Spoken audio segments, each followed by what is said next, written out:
नमस्कार दोस्तों। हम पढ़ रहे थे राजस्थान का इतिहास एवं संस्कृति, कक्षा 10 आरबीएससी की बुक। दोस्तों, आज हम एक नया टॉपिक पढ़ेंगे। बहुत ही अच्छा और बहुत ही शानदार टॉपिक है। तो देखते हैं नया टॉपिक। आज हम पढ़ेंगे अध्याय 2, राजस्थान के प्रमुख संत एवं लोक देवता।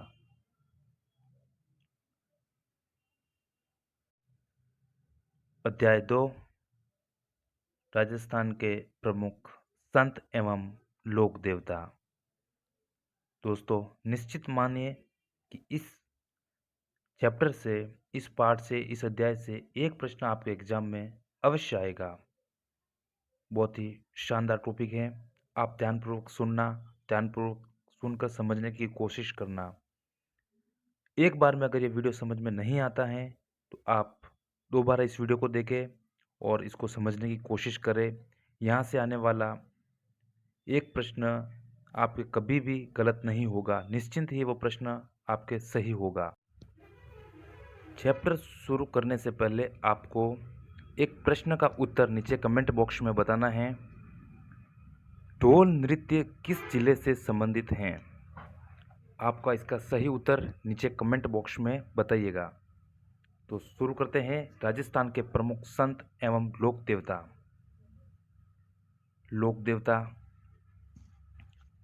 13वीं सदी से राजस्थान में इस्लाम के प्रवेश एवं तुर्क आक्रमणों के कारण राजस्थान के जनजीवन में एक नवीन परिवर्तन दृष्टिगोचर होता है।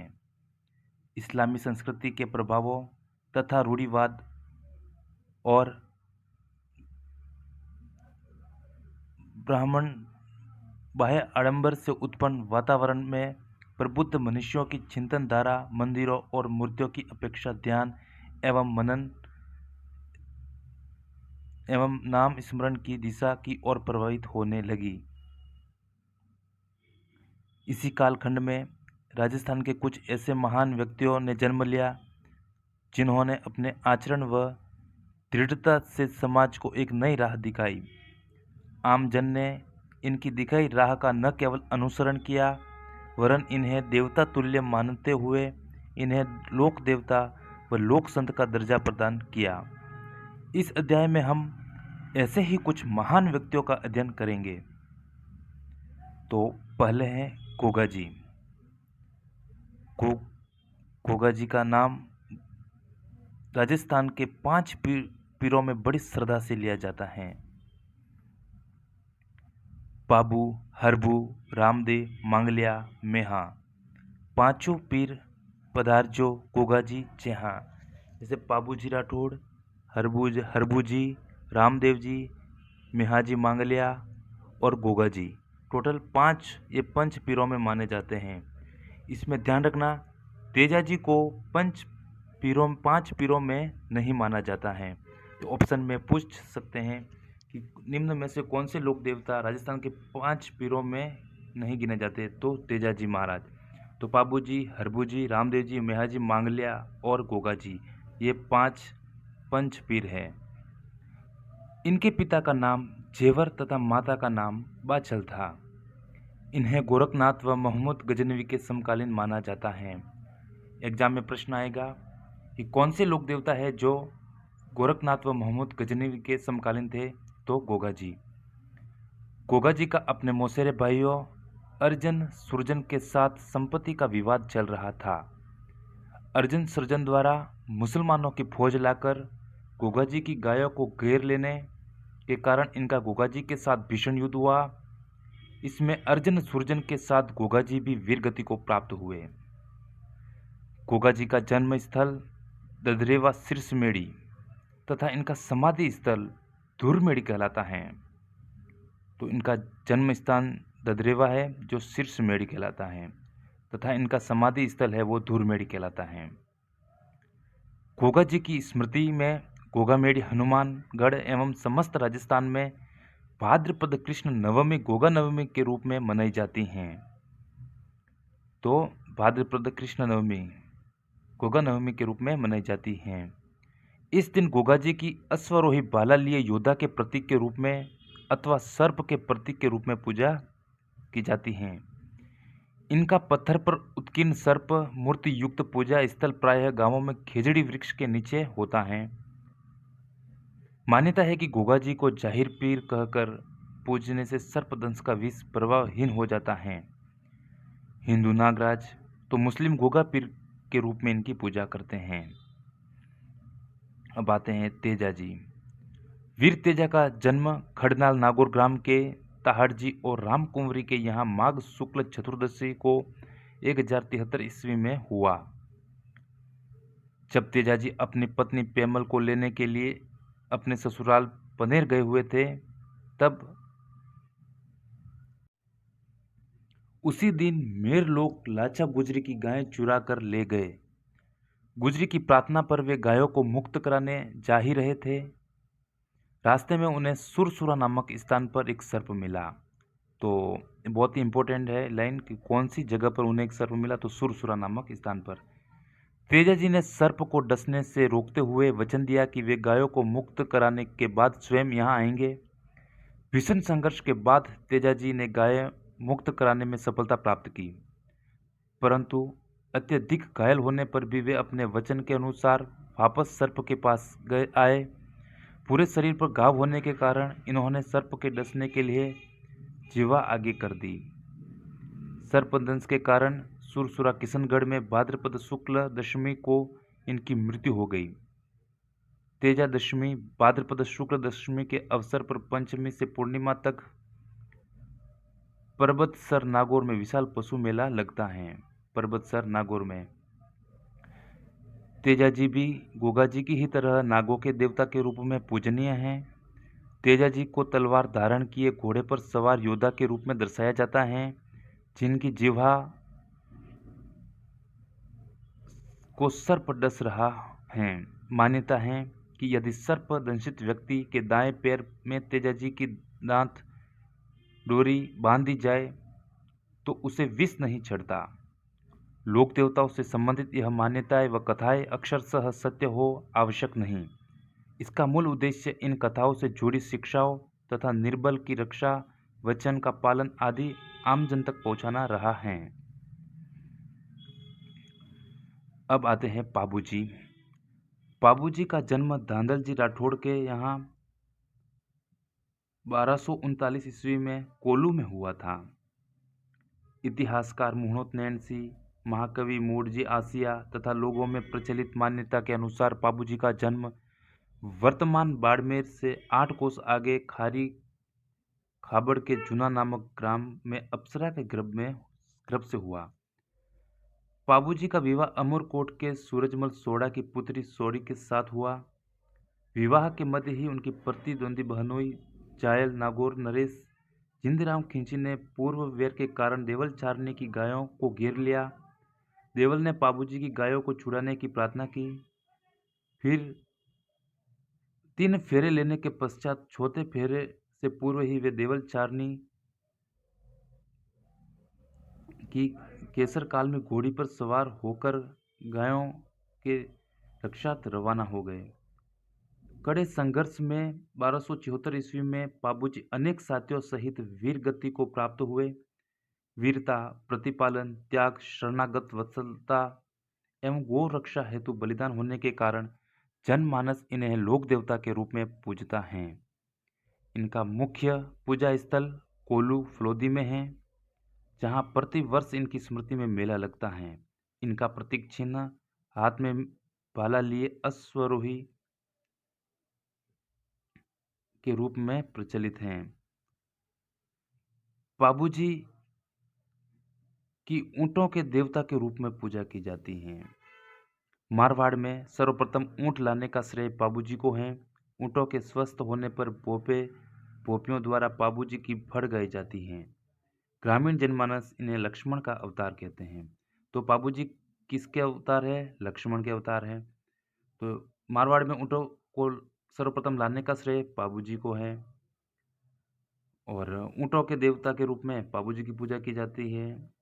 और ऊंट जब बीमार पड़ जाता है तो ऐसी मान्यता है कि पाबूजी ऊंटों के स्वस्थ होने के लिए भोपे और भोपे द्वारा पाबूजी की फड़ गई जाती हैं। इस प्रकार पाबूजी ऊँटों के देवता के रूप में प्रसिद्ध हैं। देवनारायण जी। देवनारायण बगड़ावत प्रमुख भोजा और सेडू गुर्जर के पुत्र थे, जिनका जन्म 1243 ईस्वी के लगभग हुआ। इनके पिता इनके जन्म के पूर्व ही भिनाय के शासक से संघर्ष में अपने 23 भाइयों सहित मारे गए। भिनाय शासक से इनकी रक्षा हेतु इनकी मां सेडू इन्हें लेकर अपने पिहर मालवा चली गई।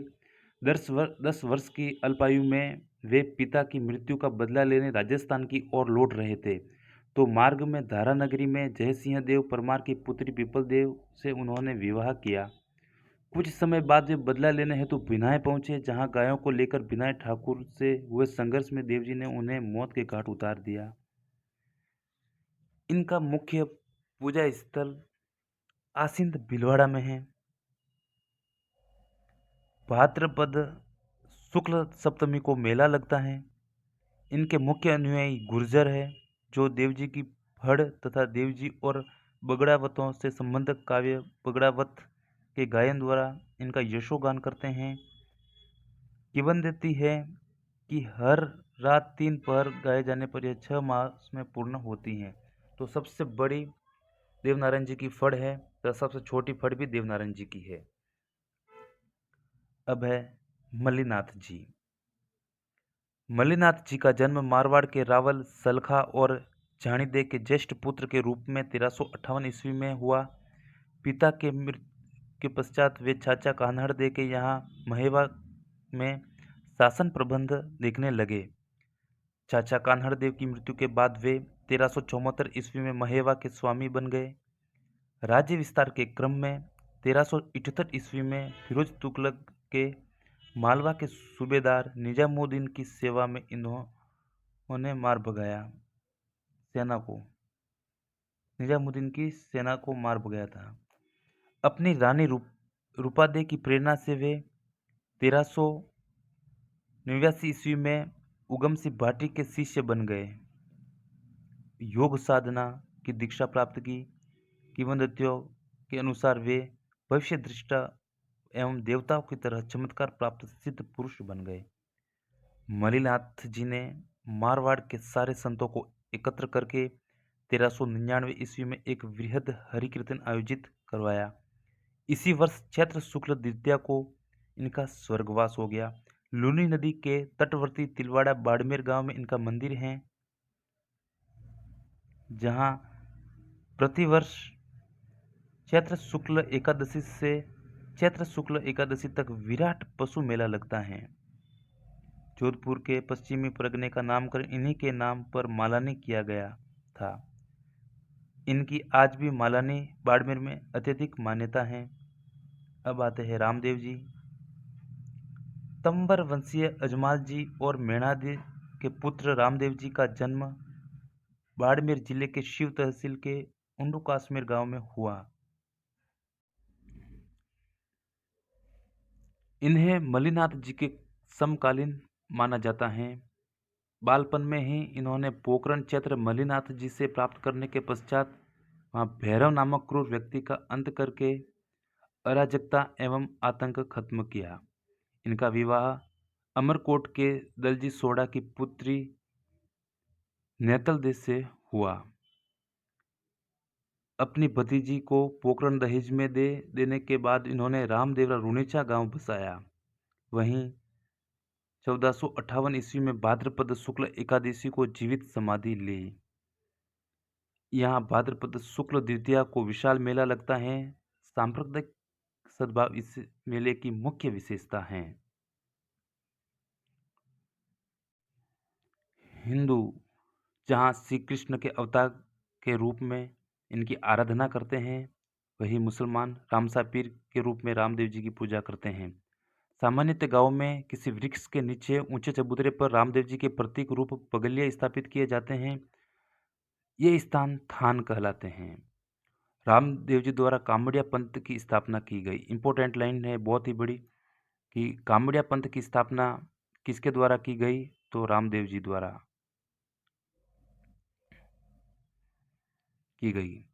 इस पंथ के अनुयायियों द्वारा रामदेव जी के मेले में 13 ताली नृत्य प्रस्तुत किया जाता है। रामदेव जी वीर होने के साथ साथ समाज सुधारक भी थे। इन्होंने जाति प्रथा, मूर्ति पूजा और तीर्थ यात्रा का विरोध किया। फिर है मेहाजी मांगलिया। मेहाजी मांगलिया राजस्थान के पंच पीरों में गिने जाते हैं। ये राव छुंडा के समकालीन थे। इनका जन्म पंवार क्षत्रिय परिवार में हुआ था, किंतु पालन पोषण अपने ननिहाल में मांगलिया गोत्र में हुआ, इसलिए ये मेहाजी मांगलिया के नाम से प्रसिद्ध हुए। इनके स्वाभिमानी स्वभाव के कारण इनके अनेक शत्रु हो गए। अंत में जैसलमेर के राव राणक देव भाटी से युद्ध करते हुए वे वीरगति को प्राप्त हुए। वे अच्छे शकुन शास्त्री थे। लोगों की सेवा सहायता करने एवं उन्हें संरक्षण देने के कारण वे लोक देवता के रूप में पूजे गए। बापणी में इनका मंदिर है, जहाँ भाद्रपद कृष्ण अष्टमी को मेला पड़ता है, तो इनका मंदिर बापणी में है। अब आते हैं हड़बू जी। हड़बू जी बुंडेल नागौर के महाराज सांखला के पुत्र और राव जोधा के समकालीन थे। अपने पिता की मृत्यु के पश्चात वे बुंडेल छोड़कर हरभंजाल में आकर रहने लगे।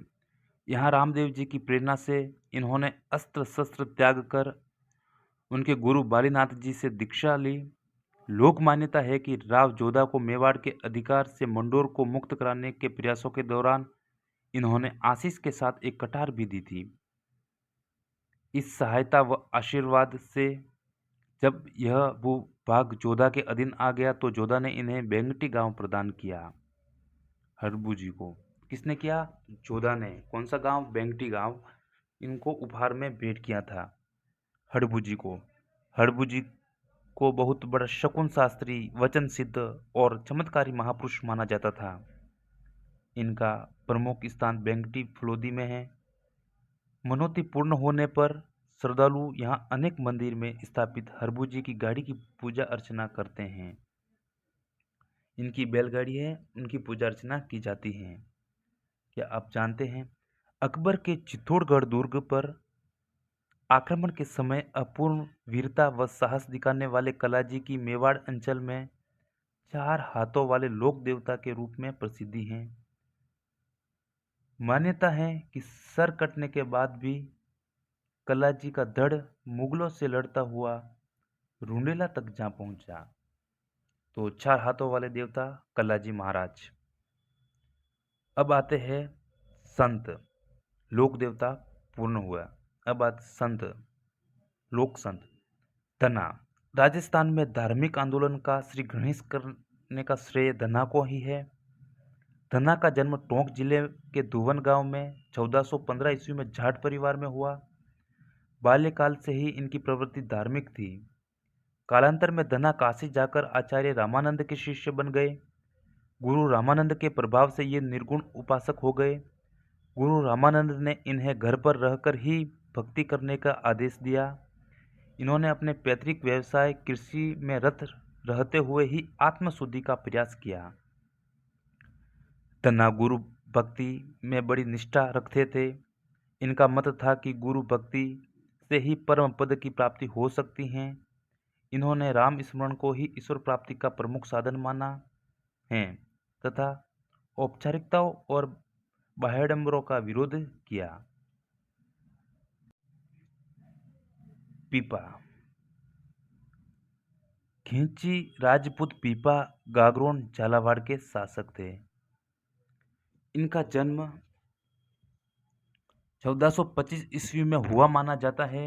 कालोपरांत पीपा काशी जाकर रामानंद के शिष्य बन गए। धना के समान ही इन्हें भी गृहस्थ जीवन में रहते हुए भक्ति का आदेश प्राप्त हुआ। पीपा के निवेदन पर आचार्य रामानंद अपने शिष्यों सहित द्वारिका यात्रा पर जाते हुए गागरोन पधारे। तब पीपा भी राज्य त्याग कर छोटी रानी सीता सहित उनके संग हो लिए। इसके पश्चात घूमते हुए वे टोड़ा टोंक आए। वहां के शासक सूरसेन को अपनी दौलत संतों में बांट देने पर अपना शिष्य बनाया। अनेक स्थानों की यात्रा करते हुए वे पुनः गागरोन लौट आए और आहू तथा काली सिंध के पवित्र संगम पर एक गुफा में रहने लगे। यहाँ इनका मंदिर, निवास स्थान और गुफा प्रसिद्ध हैं। बाड़मेर जिले के समदड़ी गांव में पीपा जी का भव्य मंदिर है, बहुत इंपॉर्टेंट है। बाड़मेर जिले के समदड़ी गांव में पीपा जी का भव्य मंदिर है, जबकि ये झालावाड़ के शासक थे। गागरोन झालावाड़ में पीपा और खींची राजपूत से संबंधित थे, लेकिन इनका मंदिर बाड़मेर में बना हुआ है, समदड़ी गांव में। यहाँ इनके प्रमुख अनुयायी दर्जी समाज का प्रतिवर्ष चैत्र शुक्ल पूर्णिमा को विशाल मेला समागम आयोजित होता है। तो पीपा के अनुयायी कौन सी समाज से है? तो दर्जी समाज से संबंधित है। पीपा से संबंधित विस्तृत साहित्य हस्तलिखित ग्रंथ भंडारों में उपलब्ध हैं, जिनमें पीपा की कथा, पीपा पर्ची, पीपा की वाणी, साखिया, पद आदि मुख्य हैं। 17वीं सदी में एक हस्तलिखित ग्रंथ में पीपा द्वारा रचित चेतावनी नामक ग्रंथ भी प्राप्त हुआ है। चेतावनी नामक ग्रंथ किससे संबंधित है? तो पीपा जी से संबंधित हैं। ईश्वर प्राप्ति में गुरु के निर्देशन को पीपा ने आवश्यक बताया। भक्ति, नाम स्मरण को ये मोक्ष प्राप्ति का मुख्य साधन मानते हैं। पीपा मूर्ति पूजा का विरोध करते हुए ईश्वर उपासना करने पर जोर देते हैं। पीपा ऊंच नीच में विश्वास नहीं करते थे। वे प्राणी मात्र की समानता का समर्थन करते हुए कहते हैं कि ईश्वर की दृष्टि से सभी प्राणी समान हैं। अब आते हैं जाम्बोजी। विष्णु संप्रदाय के प्रवर्तक जाम्बोजी का जन्म 1451 ईस्वी की भाद्रपद कृष्ण अष्टमी को पीपासर नागौर के पंवार वंशीय राजपूत लोहट जी तथा हंसा देवी के घर हुआ। 1483 ईस्वी में माता पिता के देहांत के पश्चात वे गृह त्याग कर समराथल बीकानेर में रहते हुए सत्संग तथा हरिचर्चा में अपना समय व्यतीत करने लगे। 1485 ईस्वी में इसी स्थान पर इन्होंने विष्णु संप्रदाय का प्रवर्तन किया। जाम्बोजी ने विष्णु संप्रदाय का प्रवर्तन समराथल स्थल पर बीकानेर में। इनके जीवन तथा विचारों पर आचरण करने वाले विष्णु कहलाए। इन्होंने अपने अनुयायियों को 29 सिद्धांतों का पालन करने का आदेश दिया। जीव कल्याण तथा वृक्षों की रक्षार्थ प्राणोत्सर्ग करना इस संप्रदाय का इतिहास रहा है। पर्यावरण के प्रति लगाव के कारण जाम्बोजी को पर्यावरण वैज्ञानिक भी कहा जाता है। जाम्बोजी द्वारा रचित प्रमुख ग्रंथ जंब संहिता, जंब सागर शब्दावली, विष्णु धर्म प्रकाश तथा जंब सागर हैं। 1536 ईस्वी में लालासर गांव में इन्होंने अपना नश्वर शरीर त्याग दिया तथा तालवा गांव के निकट इन्हें समाधिस्थ किया गया। यह स्थान मुकाम कहलाता है। वर्ष में 2 बार फाल्गुन और अश्विनी अमावस्या को यहाँ मेला लगते हैं जसनाथ जी का। वर्ष में 2 बार। जसनाती संप्रदाय के प्रवर्तक जसनाथ जी का जन्म 1482 ईस्वी को कतरियासर बीकानेर में हुआ था। इन्हें हमीर जी जानी जाट और रूपादे का पोष्य पुत्र माना जाता है। लोक विश्वास के अनुसार इन्होंने गोरखमाल्या बीकानेर में 12 वर्ष तक कठोर तपस्या करते हुए सभी को जीवों पर दया करने का संदेश दिया था। जसनाती ने लोह पांगल नामक तांत्रिक का घमंड चकनाचूर किया था। एक तांत्रिक था लोह पांगल, उसका घमंड चकनाचूर इन्होंने किया था। रावलुणकर्ण को बीकानेर का राजपद पाने का वरदान भी दिया। इनके चमत्कारों से प्रभावित होकर दिल्ली सुल्तान सिकंदर लोदी तक ने इन्हें कतरियासर के पास भूमि दी। 1500 ईस्वी में जसनाथ जी तथा जाम्बोजी का परस्पर मिलन हुआ था।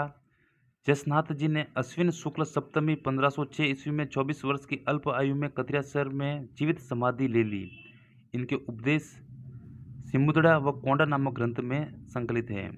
तो जसनाथ जी के संदेश या उपदेश किन ग्रंथों में संकलित है? तो सिमुदड़ा और कोंडा नामक ग्रंथ में संकलित है। बहुत ही इंपॉर्टेंट है। कतरियासर ही जसनाथ जी की तपोभूमि व कर्मस्थली है। यहाँ वर्ष में 3 बार अश्विन शुक्ल सप्तमी, माघ शुक्ल सप्तमी और चैत्र शुक्ल सप्तमी को विशाल मेले लगते हैं वर्ष में 3 बार। अब आते हैं लालदास जी। लालदासी संप्रदाय के प्रवर्तक लालदास का जन्म मेवात प्रदेश अलवर में धौलीदुब गांव में श्रावण कृष्ण पंचमी 1504 ईस्वी में हुआ था। इनके पिता का नाम चांदमल और माता का समदा था। लालदास ने तिजारा के फकीर गदन चिश्ती से दीक्षित होकर उन्हीं की प्रेरणा स्वरूप धौलीदुब छोड़कर बांधोली ग्राम में सिंह शिला पहाड़ पर कुटिया बना ली। मेवात क्षेत्र में फैली धार्मिक व सामाजिक कुरीतियों को दूर करने हेतु लालदास जी ने नैतिक शुद्धता पर बल दिया। संत लालदास ने हिंदू मुस्लिमों दोनों धर्मों की अच्छाइयों को अपनाने का उपदेश दिया। इनका मानना था कि ईश्वर अल्लाह एक हैं और दूसरों को कष्ट पहुंचाता है, स्वयं उसका जीवन कष्टमय हो जाता है। मैं मुसलमान लालदास जी को पीर मानते हैं। लालदास की चेतावनियाँ इनका मुख्य काव्य ग्रंथ हैं। नगला में 1648 ईस्वी में 108 वर्ष की दीर्घायु में इनका निधन हुआ। इनकी समाधि शेरपुर में है, जहाँ पर अश्विन मास की एकादशी व माघ पूर्णिमा को मेला लगता है।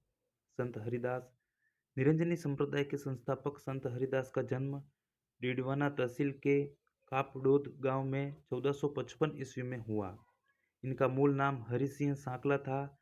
प्रारंभ में लूट मार करना इनका पेशा था, लेकिन एक सन्यासी के उपदेशों से इनका जीवन बदल गया। 1513 ईस्वी में इन्होंने बोध प्राप्त किया ज्ञान और इनका नाम हरिदास रख लिया। इन्होंने निर्गुण भक्ति पर जोर दिया तथा कुरीतियों का विरोध किया। इन्होंने निरंजनी संप्रदाय प्रारंभ किया। इस संप्रदाय में परमात्मा को अलख निरंजन या हरि निरंजन कहा जाता है। संत हरिदास के आध्यात्मिक विचार मंत्र राज प्रकाश और हरिपुरुष की वाणी नामक ग्रंथों में संकलित हैं। डीडवाना में 1543 ईस्वी में इनका देहांत हो गया। दादू दयाल राजस्थान के कबीर दादू दयाल का जन्म अहमदाबाद गुजरात के फाल्गुन शुक्ल अष्टमी 1544 ईस्वी को माना जाता है। बुड्ढन वृद्धानंद नामक संत से दीक्षा ग्रहण करने के बाद 1568 ईस्वी में सांबर आकर रहने लगे। धुनिया का कार्य आरंभ किया। यहाँ से दादू ने उपदेश देना आरंभ किया। 1575 ईस्वी में दादू अपने 25 शिष्यों के साथ आमेर चले आए। यहाँ अगले 14 वर्षों तक इन्होंने निवास किया। दादू ने 1585 ईस्वी में मुगल सम्राट अकबर से भेंट करने हेतु फतेहपुर सीकरी यात्रा भी की। दादू समकालीन ढूंढाड़ और मारवाड़ राज्यों में यात्रा करते व उपदेश देते हुए 1602 ईस्वी में फुलेरा के समवर्ती ग्राम नरैना में आ गए। यहीं ज्येष्ठ कृष्ण अष्टमी 1603 ईस्वी में इन्होंने देह त्याग दिया। दादू के पार्थिव शरीर को उनके निर्देशानुसार ही समिस्त भैराणा की पहाड़ी के नीचे दादूखोल नामक स्थान पर रख दिया गया। दादू पंथी इस स्थान को अत्यंत पवित्र मानते हैं। दादू ने ब्रह्मा जीव जगत और मोक्ष पर अपने उपदेश सरल भाषा सुदकड़ी में दिए। दादू जी की वाणी तथा दादूरा दोहा नामक ग्रंथों में दादू के उपदेश और विचार मिलते हैं। दादू कबीर की ही तरह सुधारवादी आचरण और मोक्ष के मूल्यों को मानने वाले परम तत्व की तलाश करने वाले थे। दादू ने कर्मकांड, जाति प्रथा, मूर्ति पूजा, रूढ़िवादिता आदि का घोर विरोध किया। गरीबदास, मिस्किनदास, सुंदरदास, बनखाजी, रज्जब, माधोदास आदि दादू के प्रसिद्ध शिष्य थे। मीरा भक्त कवयित्री व गायिका मीराबाई 16वीं सदी के भारत के महान संतों में से एक थी। मीरा को राजस्थान की राधा भी कहा जाता है। इनका जन्म मेड़ता के राठौड़ राव दूधा के पुत्र रतन सिंह के घर कुकड़ी पाली नामक ग्राम में 1498 ईस्वी के लगभग हुआ। इनके पिता रतन सिंह राठौड़ बाजोली के जागीरदार थे। मीरा का लालन पालन अपने दादाजी के यहाँ मेड़ता में हुआ। इनका विवाह 1516 ईस्वी में राणा सांगा के ज्येष्ठ पुत्र युवराज भोजराज के साथ हुआ था, पर विवाह के कुछ वर्ष पश्चात ही पति की मृत्यु हो जाने से यह तरुण अवस्था में ही विधवा हो गई। मीरा का साधु संतों में उठना बैठना और उनके साथ भजन कीर्तन करना उनके देवर राणा विक्रमादित्य को पसंद नहीं आया। विक्रमादित्य ने मीरा को जहर देने तथा सर्प से कटवाने का भी प्रयत्न किया, किंतु मीरा की कृष्ण भक्ति कम नहीं हुई। कृष्ण भक्ति का विचार मीरा को अपने दादी से प्राप्त हुआ था। एक बार जब बारात को दूल्हे सहित जाते देखकर बालिका मीरा अत्यधिक प्रभावित हुई। अपने दादी के पास आकर उत्सुकता के से अपने दूल्हे के बारे में पूछने लगी। दादी ने तुरंत ही गिरधर गोपाल का नाम बता दिया। मीरा को तभी से गिरधर गोपाल की लगन लग गई। मीरा अपने अंतिम समय में गुजरात में द्वारिका के डाकोर स्थित रणछोड़ मंदिर में चली गई। वहीं 1547 ईस्वी में अपने गिरधर गोपाल में विलीन हो गई। मीरा जी की पदावलियां प्रसिद्ध हैं। इनकी भक्ति की मुख्य विशेषता यह थी कि इन्होंने ज्ञान से अधिक भावना व श्रद्धा को महत्व दिया। ज्ञान से अधिक भावना और श्रद्धा को महत्व दिया। मीरा की भक्ति कांता भाव की थी। संत रानाबाई। राजस्थान की दूसरी मीरा संत रानाबाई का जन्म मारवाड़ के हरनावा मकराना के पास गांव में बैसाख शुक्ल तृतीया को 1504 ईस्वी में एक जाट परिवार में हुआ। इनके पिता का नाम राम गोपाल तथा माता का नाम गंगाबाई था। पालड़ी के संत चतुरदास की शिष्या रानाबाई कृष्ण भक्त थी। 67 वर्ष की उम्र में हरनावा गांव में फाल्गुन शुक्ल त्रयोदशी को 1570 ईस्वी में रानाबाई ने जीवित समाधि ली। यहाँ प्रतिवर्ष भाद्रपद शुक्ल त्रयोदशी को एक विशाल मेला आयोजित किया जाता है। संत मावजी का जन्म 1714 ईस्वी में साबला गांव में हुआ था। संत मावजी ने अपने विचारों को स्थायी एवं साकार रूप देने हेतु निष्कलंक नामक संप्रदाय की स्थापना की। निष्कलंक संप्रदाय की स्थापना किसने की? तो संत मावजी ने। कहा जाता है कि जब इनकी आयु 12 वर्ष की थी तो यह घर छोड़कर माही और सोम नदी के संगम पर एक गुफा में तपस्या करने लगे। इसी स्थान पर संवत 1784 माघ शुक्ल एकादशी गुरुवार को इन्हें ज्ञान प्राप्त हुआ। उसी दिन वहां मावजी ने बेणेश्वर वेण वृंदावन नामक धाम की स्थापना की। इनके बाद इन्होंने धर्मोपदेश देना प्रारंभ कर दिया और अपने शिष्यों में बिना किसी भेदभाव के सभी जातियों के लोगों को शामिल किया। इन्होंने लसाड़ा के पटेल भक्त की दान राशि से अहमदाबाद से कागज मंगवाया और धौलागढ़ में एकांतवास में रहकर 5 बड़े ग्रंथों की रचना की, जिनके छंदों की संख्या 72,96,000 बतलाई जाती हैं। वाद विवाद की शैली में लिखे गए ये ग्रंथ चौपड़ा कहलाते हैं। तो कौन सी शैली में ये ग्रंथ लिखे गए? तो वाद विवाद शैली में लिखे गए। मावजी ने के ये चौपड़े केवल दीपावली के दिन ही बाहर निकाले जाते हैं। मावजी के अनुयायी इन्हें विष्णु का 10वां अवतार कल्कि अवतार मानते हैं। डूंगरपुर जिले में इनके अनुयायी बड़ी संख्या में हैं। इनका मुख्य मंदिर साबला में है, जहां मावजी की शंख, चक्र, गदा और पद्म सहित घोड़े पर सवार चतुर्भुज मूर्ति है। बेणेश्वर धाम पर माघ शुक्ल पूर्णिमा को सोम, जाखम और माही नदियों के त्रिवेणी संगम पर मेला लगता है। माघ शुक्ल पूर्णिमा को सोम, जाखम और माही नदी जो त्रिवेणी संगम है डूंगरपुर के बेणेश्वर धाम, वहाँ मेला लगता है। तो इनके ग्रंथ चौपड़े कहलाते हैं और वाद विवाद शैली में लिखे गए हैं। अब आते हैं रामचरण जी। जयपुर राज्य के अंतर्गत सोड़ा गांव में माघ शुक्ल चतुर्दशी 1719 ईस्वी को वैश्य कुल में भगत राम और देवजी के यहाँ रामचरण का मूल नाम का जन्म हुआ। मेवाड़ के दांदड़ा ग्राम में महाराज कृपाराम जी से 1751 को दीक्षा प्राप्त करके रामकिशन रामचरण बन गए। 1758 ईस्वी में गलता जी के मेले के समय साधुओं के धर्म के प्रतिकूल व्यवहार को देखकर इनका मन संसार से उछट गया और रामचरण जी वैरागी हो गए। इनके बाद भीलवाड़ा में साधना करते हुए इन्होंने निर्गुण भक्ति और सभी के प्रति प्रेम का उपदेश दिया। मूर्ति पूजकों द्वारा परेशान करने पर रामचरण कुहाड़ा गांव चले गए। शाहपुरा में निमंत्रण प्राप्त होने पर वह शाहपुरा चले गए।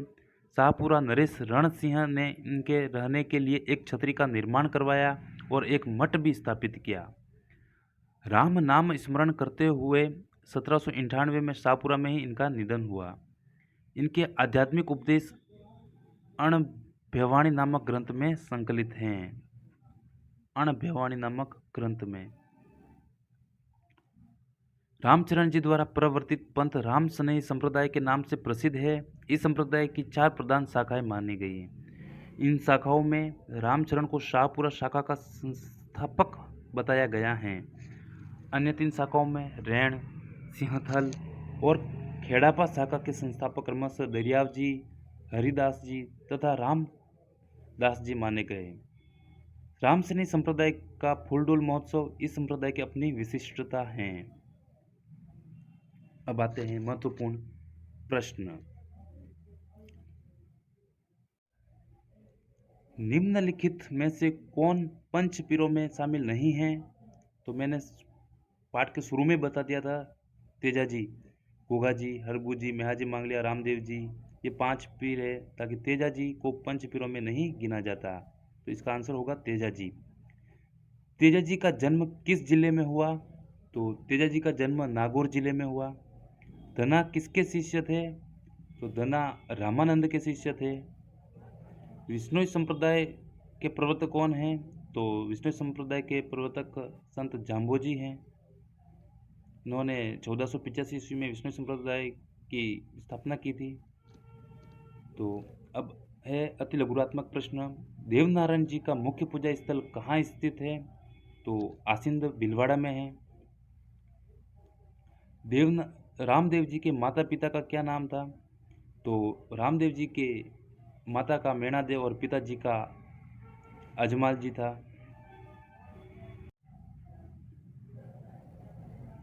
तीसरा प्रश्न, राजस्थान का कबीर किसे कहा जाता है? तो राजस्थान का कबीर संत दादू दयाल को कहा जाता है। मीराबाई का विवाह कब व किसके साथ संपन्न हुआ? तो मीराबाई का विवाह 1516 ईस्वी में मेवाड़ के युवराज भोजराज के साथ संपन्न हुआ था। 5वां, रामसनेही संप्रदाय के प्रवर्तक तो रामचरण जी। और मावजी का मुख्य मंदिर कहाँ स्थित है? संत मावजी का, जिन्होंने निष्कलंक संप्रदाय की स्थापना की थी। तो इनका मुख्य मंदिर साबला गांव डूंगरपुर में स्थित है। साबला गांव डूंगरपुर में जहाँ स्थित हैं। इस प्रकार यह टॉपिक समाप्त होता है। और आप इस वीडियो को समझ में ना आए तो आप 1 या 2 बार अवश्य देखें, रिपीट करके देखें, आपको अवश्य ही समझ में आएगा। और ये आरपीएससी की बुक है, ये बहुत ही इम्पोर्टेंट महत्वपूर्ण बुक मानी जाती है, बहुत ही शानदार बुक है। आप इसको पढ़िए, अच्छे से पढ़िए और समझने की कोशिश करिए। वीडियो अगर पसंद आए तो लाइक ज़रूर करना। बहुत बहुत धन्यवाद आपका। आप सभी स्वस्थ रहें, अच्छे से तैयारी करते रहें, अपनी मंजिल को प्राप्त करें। बहुत बहुत धन्यवाद।